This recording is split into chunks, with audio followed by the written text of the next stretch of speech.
The Elderbush, Andersen's Fairy Tales. Once upon a time there was a little boy who had taken cold. He had gone out and got his feet wet. Though nobody could imagine how it had happened, for it was quite dry weather. So his mother undressed him, put him to bed, and had the teapot brought in, to make him a good cup of elderflower tea. Just at that moment the merry old man came in who lived up atop of the house all alone. For he had neither wife nor children, but he liked children very much, and knew so many fairy tales, that it was quite delightful. "Now drink your tea," said the boy's mother. "Then, perhaps, you may hear a fairy tale." "If I had but something new to tell," said the old man. "But how did the child get his feet wet?" "That is the very thing that nobody can make out," said his mother. "Am I to hear a fairy tale?" asked the little boy. "Yes, if you can tell me exactly, for I must know that first how deep the gutter is in the little street opposite, that you pass through in going to school." "Just up to the middle of my boot," said the child, "but then I must go into the deep hole." Ah. "That's where the wet feet came from," said the old man. "I ought now to tell you a story, but I don't know any more." "You can make one in a moment," said the little boy. "My mother says that all you look at can be turned into a fairy tale. And that you can find a story in everything." "Yes, but such tales and stories are good for nothing. The right sort come of themselves. They tap at my forehead and say, 'Here we are.'" "Won't there be a tap soon?" asked the little boy. And his mother laughed, put some elderflowers in the teapot, and poured boiling water upon them. "Do tell me something." "Pray do." "Yes, if a fairy tale would come of its own accord. But they are proud and haughty, and come only when they choose." "Stop," said he, all on a sudden. "I have it. Pay attention. There is one in the teapot." And the little boy looked at the teapot. The cover rose more and more. And the elderflowers came forth so fresh and white, and shot up long branches. Out of the spout even did they spread themselves on all sides, and grew larger and larger. It was a splendid elderbush, a whole tree, and it reached into the very bed, and pushed the curtains aside.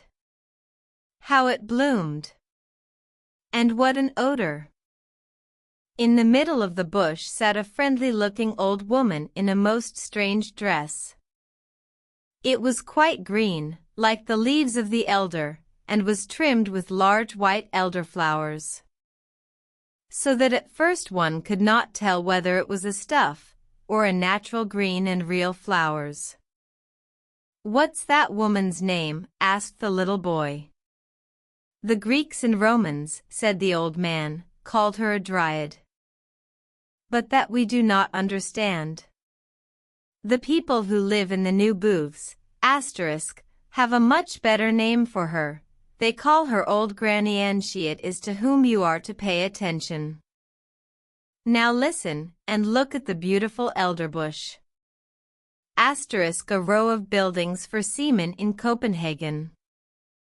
Just such another large blooming elder tree stands near the new booths. It grew there in the corner of a little miserable courtyard.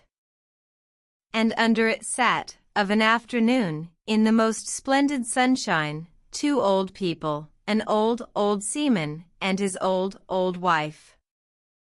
They had great-grandchildren, and were soon to celebrate the 50th anniversary of their marriage, but they could not exactly recollect the date. And old Granny sat in the tree, and looked as pleased as now.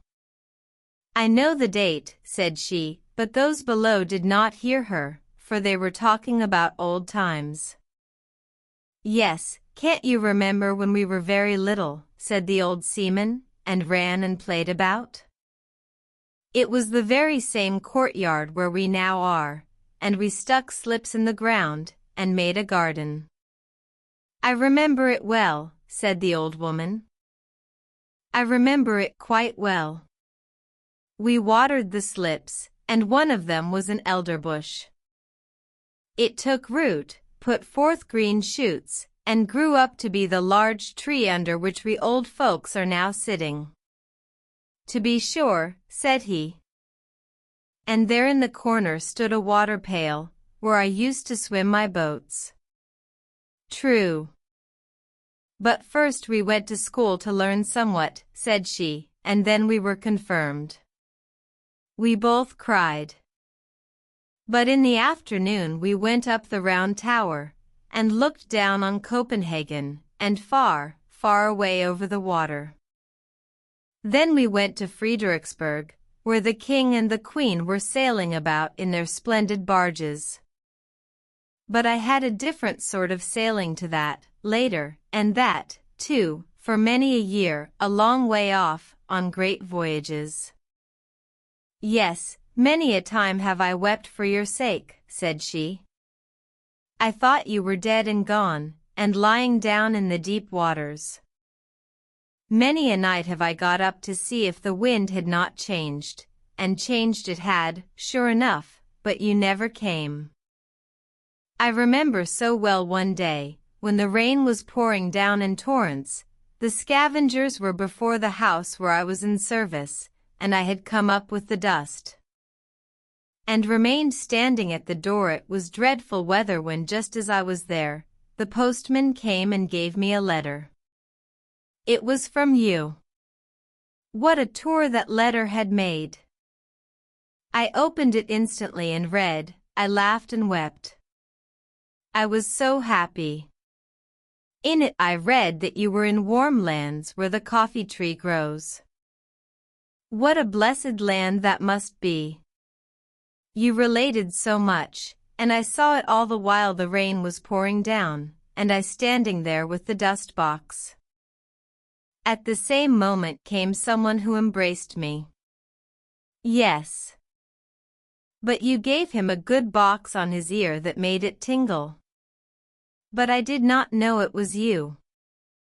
You arrived as soon as your letter, and you were so handsome that you still are, and had a long yellow silk handkerchief round your neck, and a brand new hat on. Oh, you were so dashing. Good heavens! What weather it was, and what a state the street was in.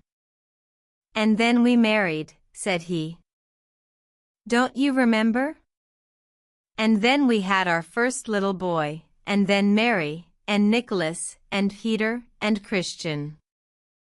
Yes, and how they all grew up to be honest people, and were beloved by everybody. And their children also have children, said the old sailor.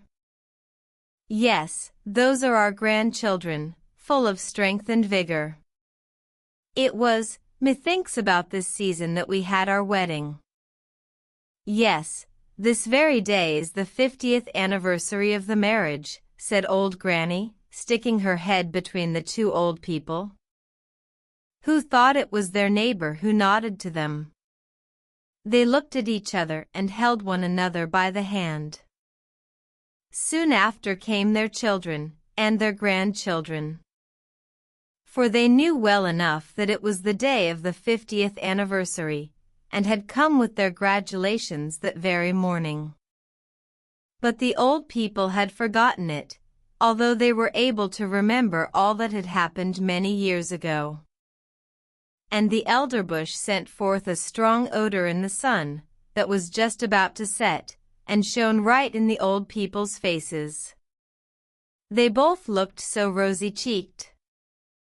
And the youngest of the grandchildren danced around them, and called out, quite delighted, that there was to be something very splendid that evening. They were all to have hot potatoes. And old Nanny nodded in the bush, and shouted hurrah, with the rest. But that is no fairy tale, said the little boy, who was listening to the story. The thing is, you must understand it, said the narrator. Let us ask old Nanny. That was no fairy tale, 'tis true, said old Nanny, but now it's coming. The most wonderful fairy tales grow out of that which is reality. Were that not the case, you know, my magnificent elderbush could not have grown out of the teapot. And then she took the little boy out of bed, laid him on her bosom, and the branches of the elder tree, full of flowers, closed around her. They sat in an aerial dwelling, and it flew with them through the air. Oh, it was wondrous beautiful. Old Nanny had grown all of a sudden a young and pretty maiden. But her robe was still the same green stuff with white flowers, which she had worn before. On her bosom she had a real elderflower, and in her yellow waving hair a wreath of the flowers. Her eyes were so large and blue that it was a pleasure to look at them. She kissed the boy, and now they were of the same age and felt alike. Hand in hand they went out of the bower, and they were standing in the beautiful garden of their home. Near the green lawn Papa's walking stick was tied, and for the little ones it seemed to be endowed with life. For as soon as they got astride it, the round polished knob was turned into a magnificent neighing head, a long black mane fluttered in the breeze, and 4 slender yet strong legs shot out. The animal was strong and handsome, and away they went at full gallop round the lawn. Huzzah! Now we are riding miles off, said the boy. We are riding away to the castle where we were last year. And on they rode round the grass plot. And the little maiden, who, we know, was no one else but old Nanny, kept on crying out, now we are in the country. Don't you see the farmhouse yonder? And there is an elder tree standing beside it, and the cock is scraping away the earth for the hens. Look, how he struts. And now we are close to the church. It lies high upon the hill, between the large oak trees, one of which is half decayed.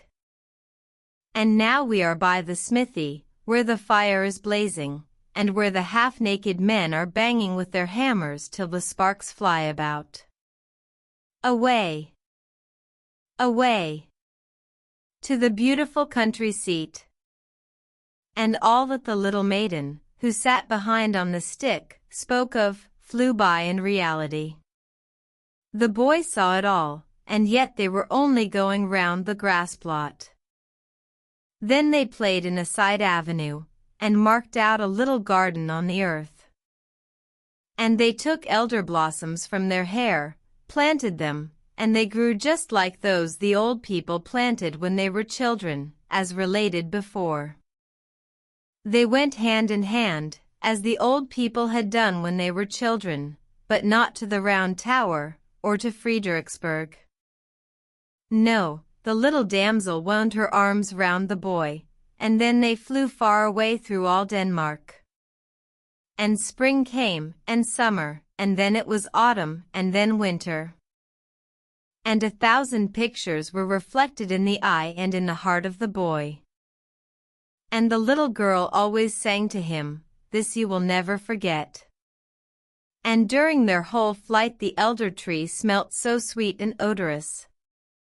He remarked the roses and the fresh beeches, but the elder tree had a more wondrous fragrance, for its flowers hung on the breast of the little maiden. And there, too, did he often lay his head during the flight.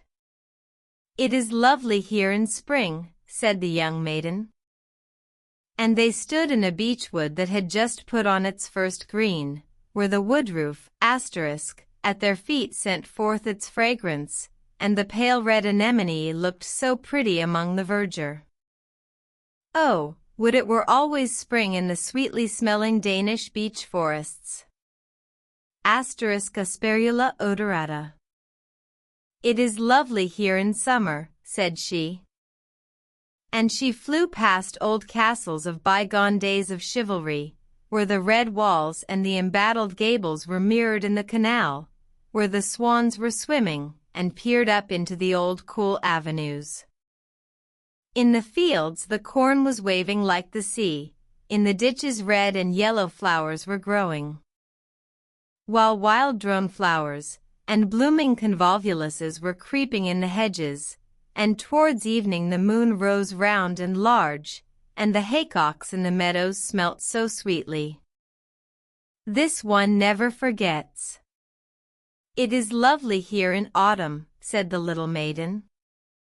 And suddenly the atmosphere grew as blue again as before, the forest grew red and green and yellow-colored. The dogs came leaping along, and whole flocks of wild fowl flew over the cairn, where blackberry bushes were hanging round the old stones. The sea was dark blue, covered with ships full of white sails, and in the barn old women, maidens, and children were sitting picking hops into a large cask. The young sang songs, but the old told fairy tales of mountain sprites and soothsayers. Nothing could be more charming. It is delightful here in winter, said the little maiden. And all the trees were covered with hoarfrost, they looked like white corals. The snow crackled underfoot, as if one had new boots on, and one falling star after the other was seen in the sky. The Christmas tree was lighted in the room. Presents were there, and good humor reigned. In the country the violins sounded in the room of the peasant, the newly baked cakes were attacked. Even the poorest child said, "It is really delightful here in winter." Yes, it was delightful. And the little maiden showed the boy everything, and the elder tree still was fragrant, and the red flag, with the white cross, was still waving. The flag under which the old seamen in the new booths had sailed. And the boy grew up to be a lad, and was to go forth in the wide world far, far away to warm lands, where the coffee tree grows. But at his departure the little maiden took an elder blossom from her bosom, and gave it him to keep, and it was placed between the leaves of his prayer book.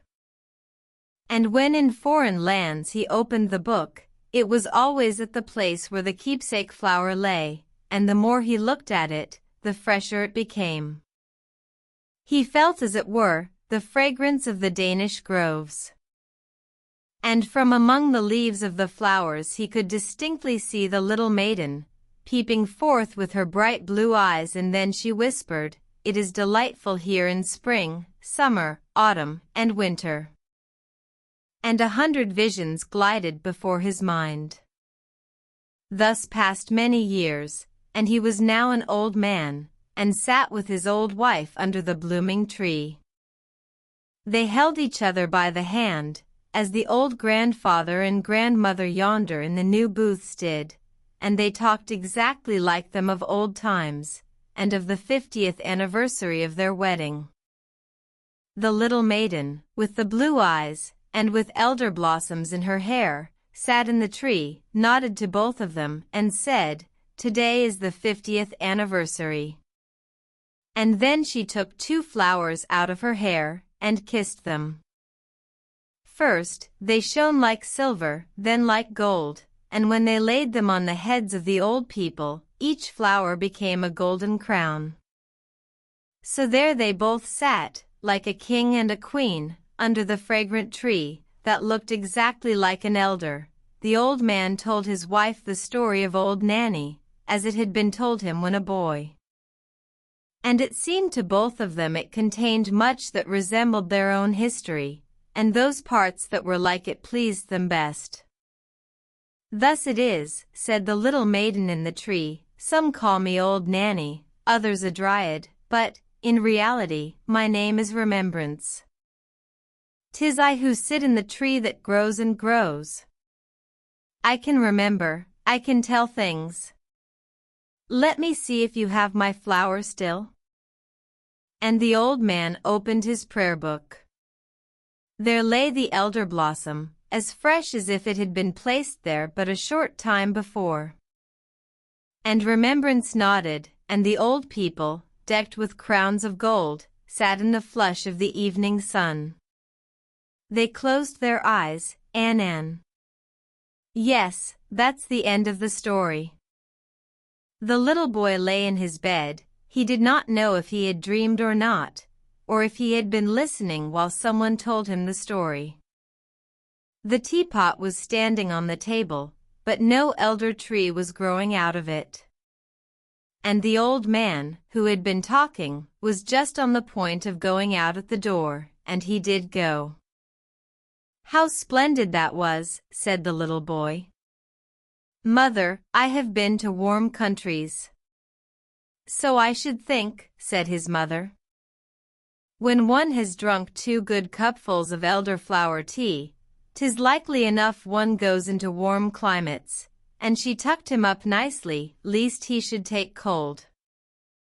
"You have had a good sleep while I have been sitting here, and arguing with him whether it was a story or a fairy tale." "And where is old Nanny?" asked the little boy. "In the teapot," said his mother, "and there she may remain." Subscribe for more amazing stories. Like and share if you enjoyed the story.